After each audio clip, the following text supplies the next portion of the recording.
మా నిధులు మాకే అని చెప్పి గద్దర్ ఎక్కడున్నా కూడా ఆ నినాదం ఇచ్చేవాడు. కానీ ఇవాళ మా నీళ్లు మాకు కాకుండా పోతున్నాయి. తెలంగాణ వచ్చినా కూడా నీళ్లను కాపాడుకోలేకపోతున్నాం. దాని మీద మీకు శ్రీధర్ దేశపాండే గారిని వివరించాల్సిందిగా కోరుతున్నాను. అదేవిధంగా మన అస్తిత్వం మీద ఎట్లా అటాక్ జరుగుతుందో తెలంగాణ అస్తిత్వం మీద నిన్న మధ్యాహ్నమే మనం చూసాం. లోకసభ సాక్షిగా 542 మంది ఎంపీల సాక్షిగా ఆ తేజస్వి సూర్య అనే బీజేపీ ఎంపీ పాకిస్తాన్తో పోల్చినప్పుడు, పాకిస్తాన్ విభజనతోని ఆంధ్ర రాష్ట్ర తెలంగాణ విభజనను పోల్చినప్పుడు ఒక్క గొంతు పెగలలేదు. ఆడ 8 మంది బీజేపీ ఎంపీలు తెలంగాణ నుంచి ఉన్నారు, 8 మంది కాంగ్రెస్ నుంచి ఉన్నారు.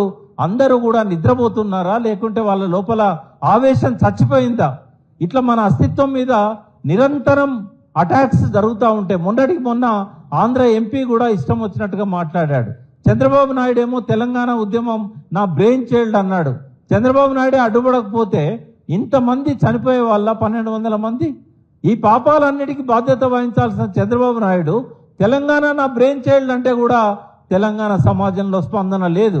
మళ్ళొక్కసారి ఉద్యమ స్ఫూర్తిని చూపెట్టాల్సిన సమయం ఆసన్నమైంది. కాబట్టే మరొక్కసారి గతంలో ఉద్యమకారులుగా మా బాధ్యతను మేము గుర్తించాం. కాబట్టే ఇవాళ సీతారామరావు కానీ మేము కానీ అందరం ముందుకొస్తున్నాం. మీరు కూడా జర్నలిస్టులు తెలంగాణ ఉద్యమంలో గొప్ప పాత్ర నిర్వహించారు. 2001లో టీఆర్ఎస్ ఆవిర్భావమే కాదు, మొట్టమొదటిసారి జర్నలిస్టులే తెలంగాణ జేఏసీ పెట్టిన సంగతిని మీకు గుర్తు చేస్తున్నా. నేను మొట్టమొదటి సంఘం తెలంగాణ జర్నలిస్టులే పొలిటికల్ పార్టీ తర్వాత. కాబట్టి ఈ ఉద్యమంలో కూడా మీరు మాలో భాగం కావాలి, మాకు మార్గదర్శకులు కావాలని కోరుతూ శ్రీధర్ దేశపాండే గారిని మాట్లాడమని కోరుతూ ఎల్లుండి ఉండాలని చెప్పి మీడియాకు మరొకసారి కోరుతూ మా మిత్రులు కూడా మీతో 2 నిమిషాలు పంచుకుంటారు. ముందుగా శ్రీధర్ దేశపాండే గారు అందరికీ చిరపరిచితులు. అస్తిత్వం గురించి ఎట్లా ప్రమాదం ఏర్పడ్డది, కేవలం తెలంగాణ తల్లి చేతుల్లో నుంచి బతుకమ్మ మాయమైనందుకే అస్తిత్వం కాదు. ఇవాళ జలవనరులు ఎట్లా తరలించుకుపోతున్నారు, మన నీళ్లు మనకు కావాలని గద్దర్ గలమెత్తాడు.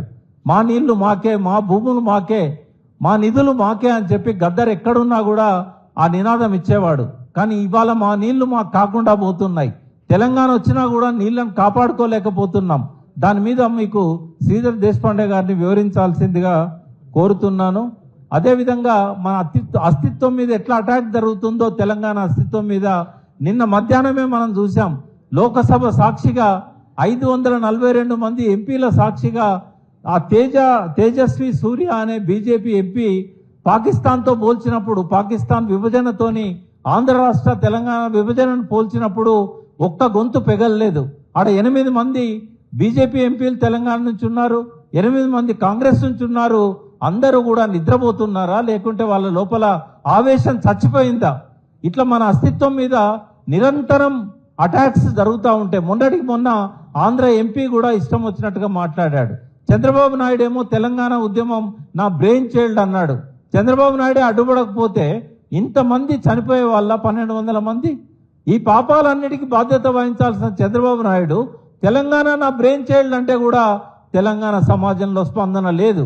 మళ్ళొక్కసారి ఉద్యమ స్ఫూర్తిని చూపెట్టాల్సిన సమయం ఆసన్నమైంది. కాబట్టే మరొక్కసారి గతంలో ఉద్యమకారులుగా మా బాధ్యతను మేము గుర్తించాం. కాబట్టే ఇవాళ